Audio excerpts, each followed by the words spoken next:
골로새서 1장 20절에서부터 29절까지입니다. 골로새서 1장 20절에서부터 29절까지 교독하겠습니다. 제가 먼저 20절을 읽습니다. 그의 십자가의 피로 화평을 이루사 만물 곧 땅에 있는 것들이나 하늘에 있는 것들이 그로 말미암아 자기와 화목하게 되기를 기뻐하심이라.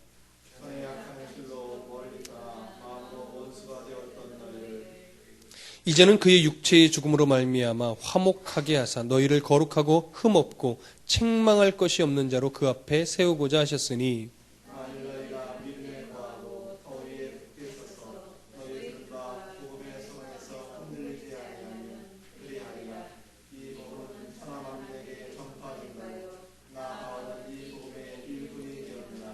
나는 이제 너희를 위하여 받는 괴로움을 기뻐하고 그리스도의 남은 고난을 그의 몸된 교회를 위하여 내 육체에 채우노라. 내가 교회를 품는 것은 하나님이 너희를 위하여 내게 준 직분을 따라 하나님의 말씀을 이루려 하니라. 이 비밀은 만세와 만대로부터 감추어졌던 것인데 이제는 그의 성도들에게 나타났고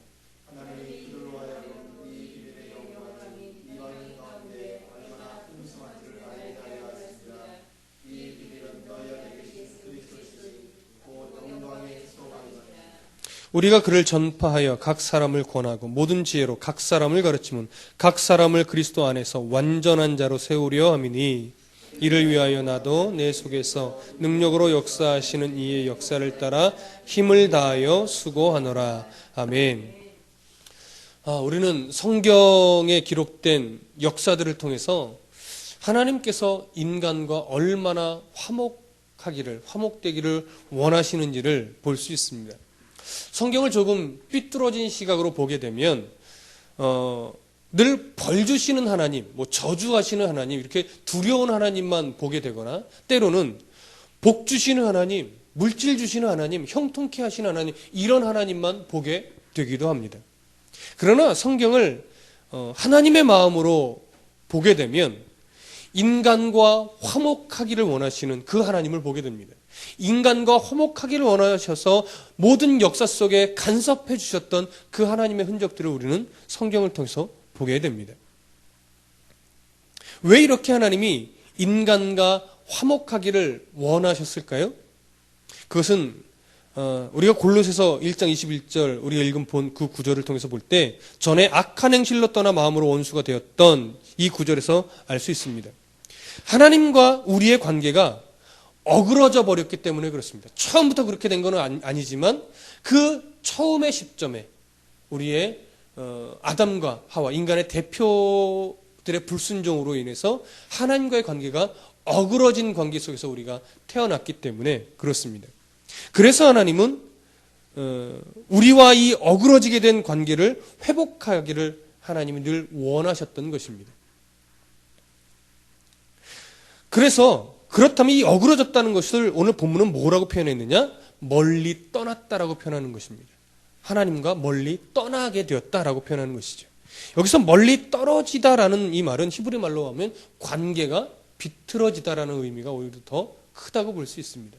그러니까 그 아담과 하와의 불순종으로 인해서 하나님과의 우리의 관계가 어떻게 해요? 온전하지 않고 비틀어져 버린 겁니다.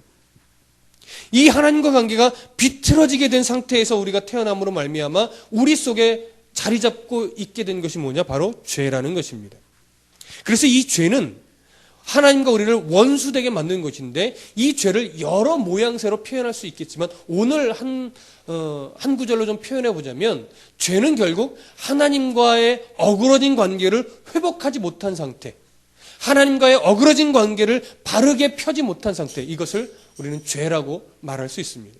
그러니 성경에서 말하고 있는 죄와 세상이 정의하는 죄는 너무나 다르다는 것을 알 수 있습니다.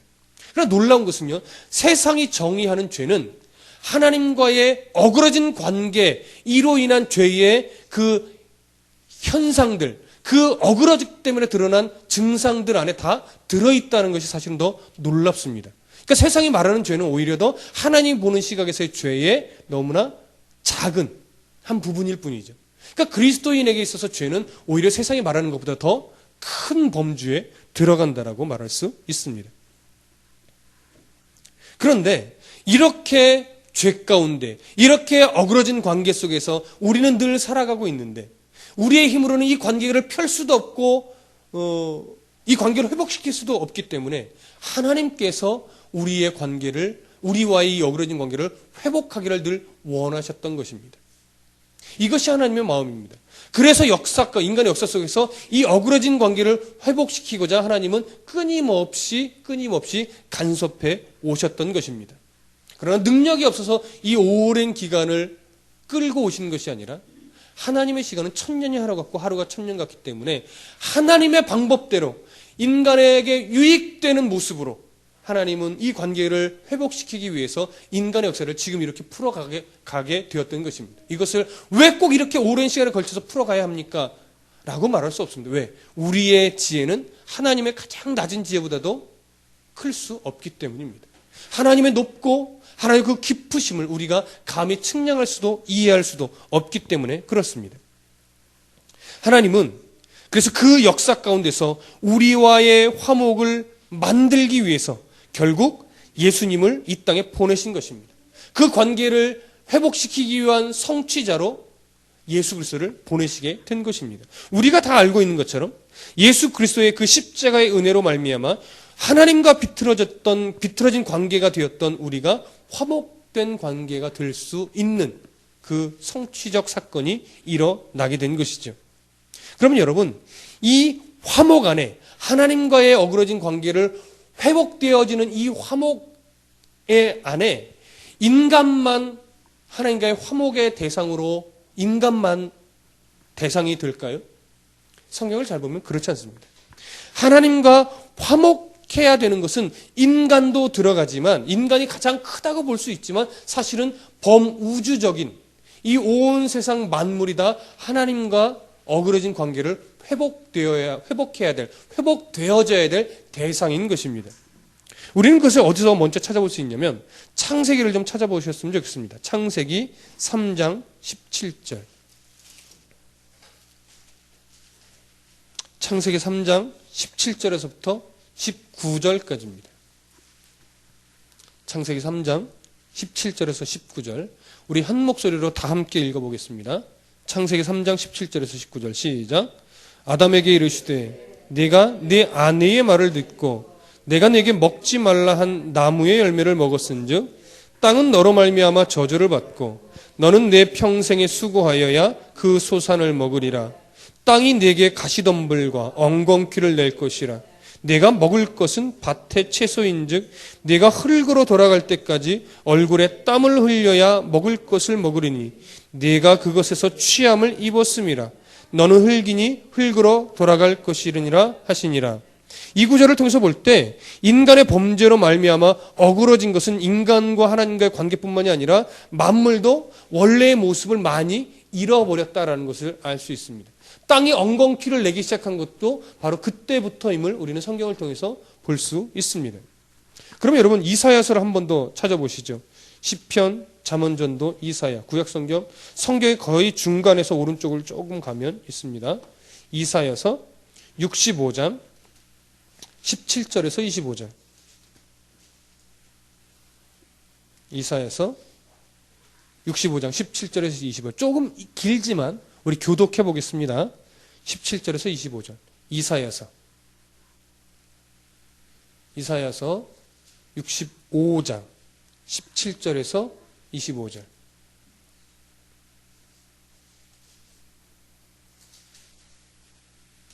이사야서 65장 17절에서 25절까지입니다. 제가 먼저 17절을 읽도록 하겠습니다. 제가 먼저 17절 읽습니다. 보라, 내가 새 하늘과 새 땅을 창조하나니 이전 것은 기억되거나 마음에 생각나지 아니할 것이라.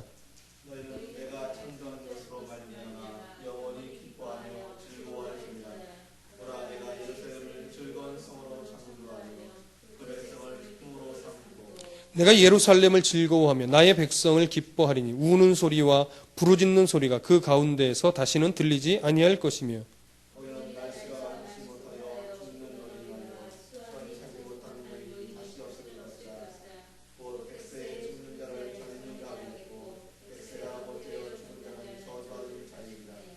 그들이 가옥을 건축하고 그 안에 살겠고 포도나무를 심고 열매를 먹을 것이며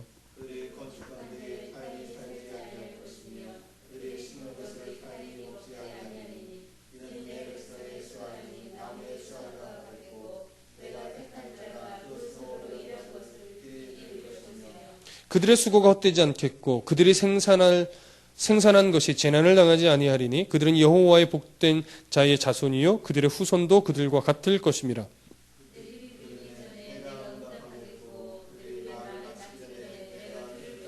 함께 읽습니다. 이리와 어린 양이 함께 먹을 것이며 사자가 소처럼 짚을 먹을 것이며 뱀은 흙을 양식으로 삼을 것이니 나의 성산에서는 해함도 없겠고 상함도 없으리라 여호와께서 말씀하시니라. 이 구절은 이사야 당시에 바벨론 포로에서 귀환할 이스라엘 백성들의 모습을 물론 1차적으로 예언하는 것이고 이루어진 일입니다. 그러나 이것은 메시아로 말미암아 이루어질 영원한 도성, 즉 새하늘과 새 땅이 형성될 그 땅의 모습을 상징하고 있다라고 신학적으로 말할 수 있습니다. 이처럼 새하늘과 새 땅의 시기에 어떤 일이 있다고 합니까? 이리와 어린 양이 함께 먹게 됩니다. 사자가 소처럼 짚을 먹게 된다고 합니다. 엉겅퀴가 없어질 것입니다. 독사굴에 손을 넣어도 물지 않을 것이고 사자하고도 뒹굴며 놀게 될 것입니다. 이것이 바로 만물이 하나님과 화목하게 되어 회복될 모습인 것입니다. 여러분 성경을 잘 보면 노아의 홍수 사건 이전에는 육식동물이 없었던 것으로 보여집니다. 그리고 노아의 홍수 사건 그 이전 이후에부터 육식동물이 생겨난 것으로 성경은 표현하고 있습니다. 그런데 오늘 이사야 65장 25절을 통해서 보니까 모든 만물이 회복되어지게 되면 아마도 모든 동물이 다시 초식동물로 돌아갈 것 같습니다. 그렇게 보여지지 물론 초식동물이다 이렇게 단정짓기는 어렵지만 그래도 성경의 뉘앙스를 볼 때 아마 그 회복에 새하늘과 새 땅이 이루어지는 그때에는 모든 동물이 다 초식동물로 될 것 같습니다. 그래서 우스갯소리로 여러분 이 땅에서 육식을 좋아하는 사람들은 빨리 죽기 전에 좀 많이 먹어둘 필요가 있습니다. 하나님의 나라에서는 육식이 없을 테니까요.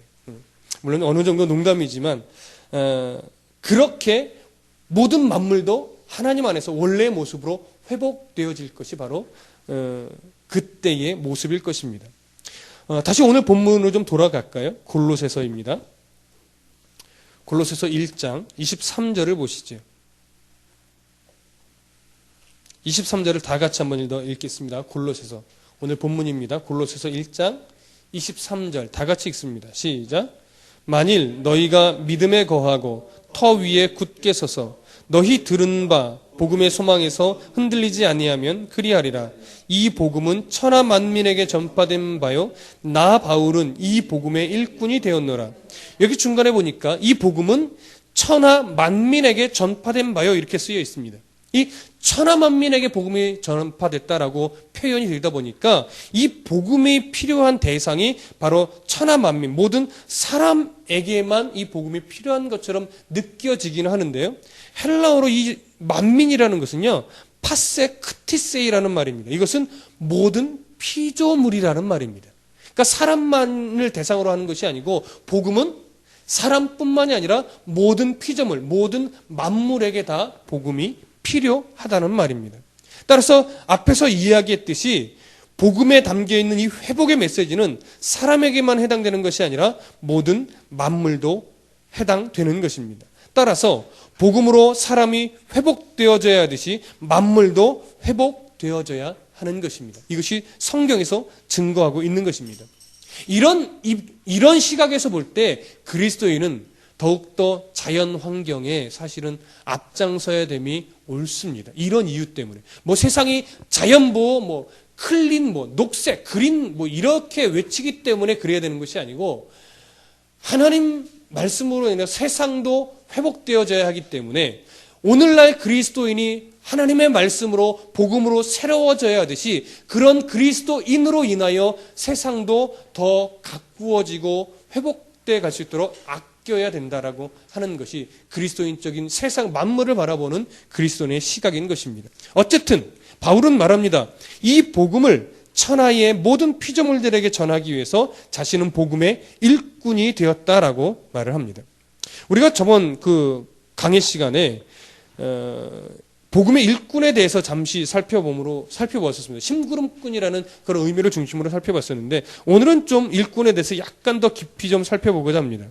이 디아코노스라고 오늘 본문에서는 되어 있습니다. 저번 시간에 우리가 나눴던 것인데 디아코노스는 일꾼, 심부름꾼이라는 의미죠. 근데 바울이 일꾼이라는 표현을 사용할 때 고린도 전서에서는 이런 그 디아코노스라는 말을 쓰지 않고 휘포 에레타스라는 표현을 씁니다.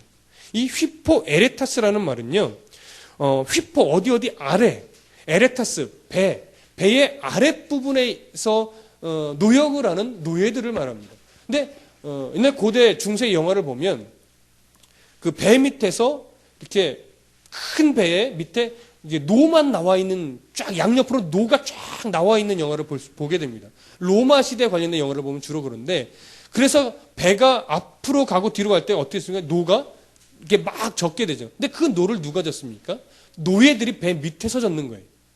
그래서 그 배 밑에서 노예들이 노를 절 때 그 앞에는 그 노예들을 지휘하는 사람이 있습니다. 그래서 그 사람이 북을 천천히 치면 노를 천천히 젓고 그 사람이 북을 빨리 치면 노를 빨리 젓게 됩니다. 근데 이 노예들은요, 왜 빨리 저어요? 힘들어 죽겠는데 좀 천천히 지면 안 될까요? 근데 지금 어디 방향으로 가는 거예요? 이렇게 질문할 수도 없을 뿐더러 질문하지도 않습니다. 그들은 어디로 가는지, 왜 가는지 그거 상관이 없어요. 그저 그들의 해야 될 사명은 뭐예요? 북소리에 맞춰서 노를 젓는 겁니다. 이것이 바로 그 고린도전서에서 바울이 표현했던 휘포 에레타스라는 그런 노예 일꾼의 의미입니다. 그래서 바울이 그런 표현을 자신에게 쓸 때 하나님 내게 왜 이런 어려움을 주십니까? 나를 왜 저곳으로 보냈습니까? 이런 질문을 안 한다라는 거예요. 그저 하나님이 보내시는 곳에서 하나님이 하게 하시는 일을 묵묵히 하는 자신은 그러한 일꾼이라고 하는 거죠. 그러면서 고린도전서 그 4장 1절에서는 그런 일꾼을 표현하고 4장 2절에서는 맡은 자에게 구할 것은 충성이라 이렇게 말합니다. 그러면서 4장 3절에서는 나는 사람에게 판단받는 것이 내게는 매우 작은 일이다. 이런 표현을 쓰고 있습니다. 그러니까 결국 정리하면 나는 그리스도의 일꾼인데 나는 맡은 자로서 내게 구할 것은 충성이다. 그런데 나는 사람에게 판단받는 것을 별로 신경 쓰지 않는다. 이렇게 정리가 되는 거예요. 그러면 이 고린도전서에서 사도 바울이 자신을 일꾼이라고 표현하면서 강조하고 있는 것은 내가 하나님의 일꾼이니까 열심히 충성을 다해야 돼. 이것에 더 초점이 맞춰질까요? 아니면 사람의 판단에 신경 쓰지 말고 그냥 주인이 하라는 대로만 묵묵히 일을 해라. 이것에 초점이 있을까요? 후자입니다. 주인이 하라는 대로 그냥 묵묵히 그 일을 열심히 하라는 거예요. 이것이 사도 바울이 갖고 있는 일꾼의 모습이었습니다. 왜 하는지, 어디로 가는 건지 몰라도 상관없다라는 거예요. 하나님이 가게 하시고 하나님이 하게 하신 그 일을 그저 자신은 묵묵히 하면 된다라는 거죠. 사람이 뭐라든지 누가 뭐라든지 신경 안 쓰겠다라는 거예요. 이것이 하나님이 시키신 일이다. 하나님이 이끌어 가신 일이다라고 하는 확신만 있으면 그 어느의 시선도 그 어떤 어려움도 다 이겨낼 감당할 용기가 지금 바울에게는 있었던 것입니다. 반면에 골로새 오늘 본문에서 사용된 일꾼은 디아코노스입니다. 디아코노스. 이 디아코노스는요, 디아라는 말은 어디 속에서라는 말이에요. 코노스라는 것은 먼지라는 말입니다. 따라서 먼지 속에서 일하는 자들이라는 뜻이죠. 이 바울이 왜 골로새서에서는 디아코노스, 먼지 속에서 일하는 그런 일꾼이라는 표현을 썼을까요? 바로 험한 일도 마다하지 않는 일꾼이라는 겁니다. 험한 일도 마다하지 않는 일꾼이라는 그 의미 속에서는요, 이 휘포 에레타스, 그러니까 묵묵히 일하는 자의 의미까지 다 포함이 됩니다. 그러니까 주인이 시키는 대로 군소리 안 하고 묵묵히 아주 굳은 일이라도 먼지 속에서 하는 일이라도 자신은 하는 종이라는 의미죠. 이것이 바로 바울이 표현하고 있는 이런 단어를 사용한 이유인 것입니다. 그러니까 결국 골로새에서 사도 바울이 말하고 싶은 말은 이거죠. 나는 하나님의 신부일 뿐이다. 그러니 사람의 말에 귀오르지 않고 굳은 일이든 때로는 폼나른 일이든 어떤 일이든지 간에 하나님께서 시키시는 일에만 나는 집중하고 묵묵히 그 일을 해나가는 일꾼이라는 겁니다. 근데 골로새 교회에서는 지금 어떠한 그런 성도를 유혹하는 일들이 벌어집니까? 신앙을 왜곡시키는 일들이 벌어지는 거죠. 신앙을 교묘히 왜곡시킵니다. 오늘날로 보면 이런 거죠. 요즘에 이런 그런 교회들이 있대요. 주일만 지키면 된다. 이것이 목회자의 어떤 특수한 사역 때문에 그런 것이 아니고 어떤 신학적인 입장으로 표명을 하는 것 같습니다. 아직 정확하게 조사된 바는 아니지만, 그래서 주일만 지키면 평상시엔 자기 마음대로 살아도 된다. 주일만 온전히 바르게 지키면 된다. 이런 식의 주장들.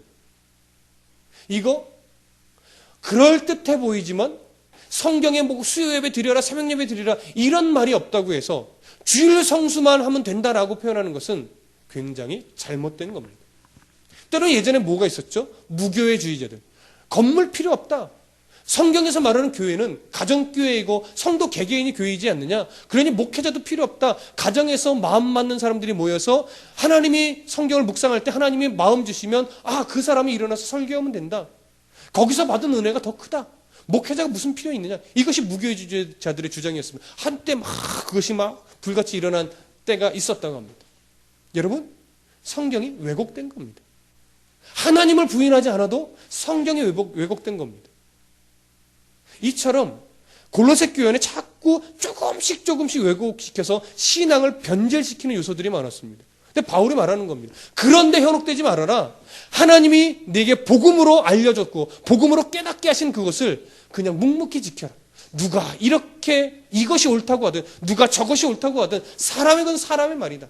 네가 복음으로 들었던 그 말에 하나님이 너에게 깨닫게 해주신 그 말에 묵묵히 순종하여 나가라. 그것이 일꾼의 자세다. 나도 그렇게 일꾼으로서의 삶을 살아가고 있다. 바울이 지금 그것을 강조하고 있는 겁니다. 그런데 종종 오늘날 교회 안에서는요, 이런 경향들이 있습니다. 뭐냐면 폼나는 일에만 헌신하려고 하는 경향들이 있어요. 좀 폼나지 않고 좀 굳은 일이고 아무도 알아주지 않는 일에는 선뜻 나서서 헌신하려고 하지 않습니다. 좀 나서는 일, 앞에 좀 세워지는 일, 칭찬받을 그런 일들에만 헌신하려고 하는 경향이 있습니다. 그리스도인은 그래서는 안 됩니다. 폼나는 일이건 폼나지 않는 일이건 굳은 일이건 그것이 하나님이 내게 주신 일이라는 일일 때는 무슨 일이건 그냥 묵묵히 해나가면 되는 것입니다. 이것이 그리스도인의 자세요, 바울의 자세였던 것입니다. 이제 1장 24절 한번 보겠습니다. 1장 24절 다 같이 읽습니다. 시작. 나는 이제 너희를 위하여 받는 괴로움을 기뻐하고 그리스도의 남은 고난을 그의 몸된 교회를 위하여 내 육체에 채우노라.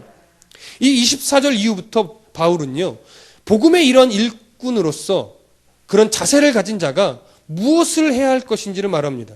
그러면서 나는 이제 너희를 위하여 받는 괴로움을 기뻐한다라고 말합니다. 그리고 예수님의 그 몸을 위해 그리스도의 남은 고난을 바울의 자신의 육체에 채운다라고 말합니다. 여러분, 그리스도의 남은 고난을 내 육체에 채운다라고 말하고 있는 이 바울의 이 표현을 좀 주의해서 봐야 됩니다. 잘못하면 그리스도께서 아직 고난을 다 받지 않으시고 남겨놓은 고난이 있는데 그것을 바울이 받는다 이렇게 오해될 수 있습니다. 그리스도가 받을 고난을 바울이 대신 받는다 이런 의미로 해석이 될 수 있는데 그렇지 않습니다. 이 말은 그런 의미가 아닙니다. 이 말은 교회가 고난을 받는 것은 곧 그리스도의 몸이 고난을 받는 것과 같다라는 겁니다. 왜 그리스도의 몸이 고난을 받는 것과 같습니까? 교회는 그리스도와 어떤 관계예요? 예수 그리스도는 교회의 머리요? 교회는 그의 몸이라고 했습니다. 우리는 그의 지체라고 했습니다. 그래서 하나입니다.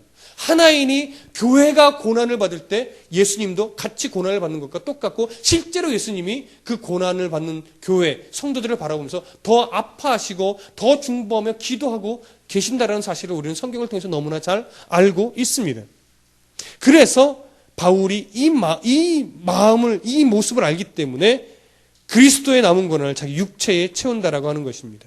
왜 내 육체에 채운다고 해요? 예수님이 교회를 위해서 그렇게 고난을 받으신 것처럼, 예수님이 교회가 고난받을 때 자신도 그렇게 아파하고 있는 것처럼, 나도 예수님을 본받아 교회를 위하여 아픔을 당할 준비가 되어 있다라고 하는 겁니다. 예수님처럼 그렇게 교회를 위하여, 성도를 위하여, 복음을 위하여 일꾼으로서 살아갈 준비가 되어 있다라고 하는 것입니다. 이것이 지금 사도 바울의 모습인 것입니다. 교회를 위하여 받는 고난을 기쁨으로 여긴다라는 것이죠. 그러나 이 말이 얼마나 힘든 말인지, 오늘 우리가 예수 그리스도가 받은 그 고난처럼 내가 교회를 위하여 고난받기를 기뻐할 수 있는 성도가 얼마나 될까요? 우리가 그런 성도가 되었으면 좋겠습니다. 이 말을 조금 더 정확히 이해하기 위해서 채운다라는 말을 좀 살펴보고 싶습니다. 24절 마지막에 있는 그의 몸된 교회를 위하여 내 육체에 채우노라. 이 채우노라는 말은요, 헬라어로 안타나 플레로라는 말입니다. 이 말은 단순하게 가득 채운다라는 의미가 아닙니다. 맞은편, 상대편에 있는 그 비슷한 그 무엇, 이 의미가 바로 안티라는 말입니다. 그리고 채운다라는 말은요, 플레로입니다. 그래서 이 두 가지가 합성돼서 표현된 하나의 합성어예요. 그러니까 결국 뭐예요? 상대편에 있는 그 비슷한 무엇을 내게도 가득 채운다라는 거죠. 그럼 그 상대편에 있는 게 무엇이겠습니까? 바로 예수 그리스도이십니다. 예수 그리스도가 교회를 위하여 받았던 그 고난, 그 마음, 하나님께 순종했던 그 마음을 바울이 나도 예수님처럼 예수님 받았던 그 고난을 교회를 위하여 내 삶에도 채워간다라는 거예요. 예수님처럼. 그것이 바로 채운다라는 말입니다. 그리스도가 성부 하나님의 뜻에 순종하기 위해 십자가에 죽으셨던 것처럼 사도 바울도 하나님의 뜻을 이루기 위하여 지금 죽을 각오로 준비되어 있다라고 하는 것이죠. 오늘 우리에게 이런 각오가 있는지, 바울과 같은 이런 마음의 자세가 되어 있는지 우리는 돌아봐야 될 것입니다. 바울은 하나님께서 주실 어떤 보상을 기대하거나 어떤 하나님께서 이렇게 하면 나를 이렇게 윤택하게 언젠가는 해주시겠지, 내가 이런 고난을 견디다 보면 언젠가는 하나님이 나를 넉넉하게 해주실 거야, 이런 기대를 갖고 헌신하지 않았습니다. 그저 하나님의 종으로서 예수께서 마땅히 그렇게 하셨던 것처럼 바울도 종의 길을 그냥 기꺼이 걸어간 것입니다. 예수님이 걸어갔던 그 길을 바울도 걸어가려고 애쓰고 살았던 것입니다. 로마서 1장 1절에 보니까 바울은 자신을 하나님의 종이라고 표현하고 있습니다. 여기서 종이라는 표현은요, 둘로스라는 단어를 써서 또 표현합니다. 이 디아코노스, 휘포, 에레타스, 이것은 일꾼이라는 말이고 둘로스는 종이라는 말이지만 사실 이 단어는 거의 같은 뉘앙스의 표현들입니다. 그런데 이 둘로스라는 단어가 갖고 있는 종의 의미는요, 우리가 일반적으로 갖고 있는 종의 의미와 사뭇 다릅니다. 어떻게 다르느냐?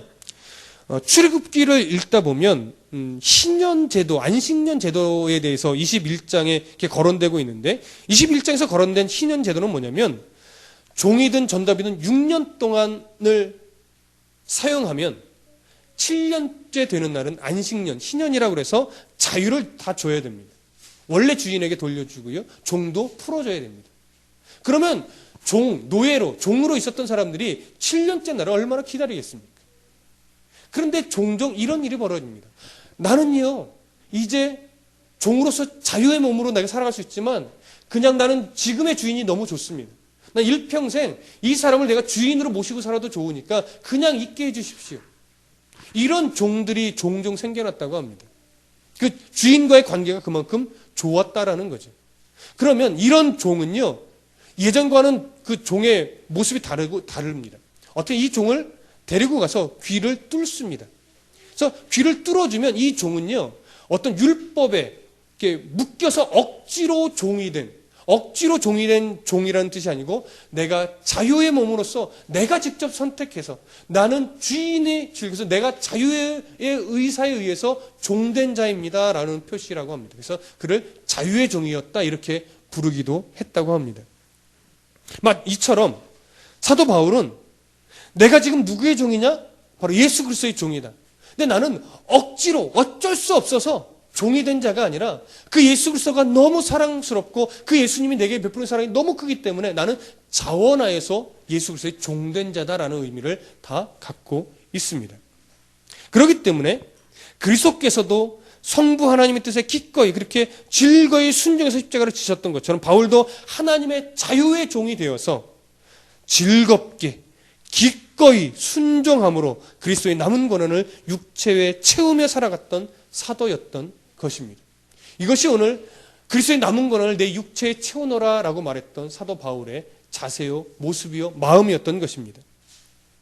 우리도 사도 바울처럼 자유의 종으로서 복음의 일꾼으로서 그리스도의 남은 권한을 우리의 육체에 채울 수 있기를 소원합니다. 이렇게 묵묵히 순종하며 나아갈 때 하나님의 말씀이 이루어진다고 골로새서 1장 25절에 말하고 있습니다. 제가 읽어드리겠습니다. 내가 교회의 일꾼 된 것은 하나님이 너희를 위하여 내게 주신 직분을 따라 하나님의 말씀을 이루려 함이라. 사도 바울이 그렇게 복음의 일꾼이 되어 사역할 때 무슨 일이 이루어지느냐? 바로 하나님의 말씀이 이루어지는 것입니다. 우리도 그렇게 복음의 일꾼으로 살아간다면 하나님께서 우리를 통하여 우리 다드림길을 통하여 하나님의 말씀을 이루어 갈 것입니다. 또한 이렇게 묵묵히 순종할 때 하나님의 말씀이 이루어지는데 영광의 소망을 또 보게 하시고 한 영혼 한 영혼을 그리스도 안에서 완전한 자로 또한 세우게도 된다고 말합니다. 28절을 읽어볼까요? 다 같이 읽어보겠습니다. 시작. 우리가 그를 전파하여 각 사람을 권하고 모든 지혜로 각 사람을 가르침은 각 사람을 그리스도 안에서 완전한 자로 세우려 함이라. 사도 바울이 각 사람이란 표현을 3번이나 반복해서 사용하는 것은 한 영혼이 얼마나 소중하고 귀한지를 그의 마음에 담고 있는 겁니다. 한 영혼을 위하여 복음을 전할 때 그 한 영혼을 그리스도 안에서 완전한 자로 하나님께서 세워 가신다라고 말하고 있는 것입니다. 우리가 해야 될 일이 바로 이것인 것입니다. 한 영혼을 그리스도 안에서 완전한 자로 세워가는 것. 이것이 다드림교회의 목표입니다. 교세가 커지고 건물이 지어지는 것이 다드림교회의 목적이 아니라 한 영혼이 그리스도 안에서 완전한 자로 세워져 가는 것. 이것이 우리의 목표인 것입니다. 그것이 바로 하나님 말씀이 이루어지시는 건죠. 그리스도인은 바로 이렇게 살아가야 하는 것입니다. 바울은 29절에서 또 힘주어 말합니다. 29절을 마지막으로 다 같이 읽어보겠습니다. 시작. 이를 위하여 나도 내 속에서 능력으로 역사하시는 이의 역사를 따라 힘을 다하여 수고하느라. 결국 사도 바울은 말합니다. 충성은 내가 하는 것이 아니라 내 속에서 역사하시는 하나님의 능력으로 하는 것이다 라고 사도 바울이 마지막으로 힘주어서 말합니다. 다만 우리는 하나님의 간섭하심을 따라 힘을 다하여 수고만 하면 되는 것입니다. 우리의 자신의 능력으로 일하는 것이 아니라 복음의 역사를 따라 인도하시는 대로 하나님의 그 역사 안에서 그저 수고하는 것입니다. 그래서 그리스도인이 하나님보다 말씀보다 앞서가면 안 된다라고 하는 것입니다. 그래서 때로는요, 그리스도인은 또 교회는요, 때로는 더디 갈 필요가 있는 것입니다. 빨리 가고 빨리 부흥하는 것이 꼭 좋은 것만은 아닙니다. 그러다 보면 하나님보다 앞서가게 될 경우가 꽤 많이 있기 때문에 그렇습니다. 조금 더딜지라도 하나님께서 행하심을, 하나님께서 역사하심을 바라보면서 그 뒤를 쫓아가는 성도가, 그 뒤를 쫓아가는 교회가 되어야 될 것입니다. 그 뒤를 쫓아갈 때 우리는 그 역사를 바라보면서 하나님의 역사 안에서 그저 종처럼 둘로스, 휘포, 에레타스, 디아코노스 이러한 의미를 담아서 나는 종이다라고 말했던 사도 바울의 그 마음을 가슴에 담고 묵묵히 세상의 어떤 말에도 귀 기울이지 말고 어떤 유혹에도 넘어지지 말고 그 종으로서 그저 수고하며 애쓰며 믿음의 선한 싸움을 싸워가면 되는 것입니다. 그러면 모든 일은 우리가 이루는 것이 아니라 우리를 통해서 하나님이 이루어 가실 것입니다. 우리 모두 그리스도의 남은 고난을 이렇게 바울처럼 우리의 육체에 채워가는 그런 성도가 되어 가십시다.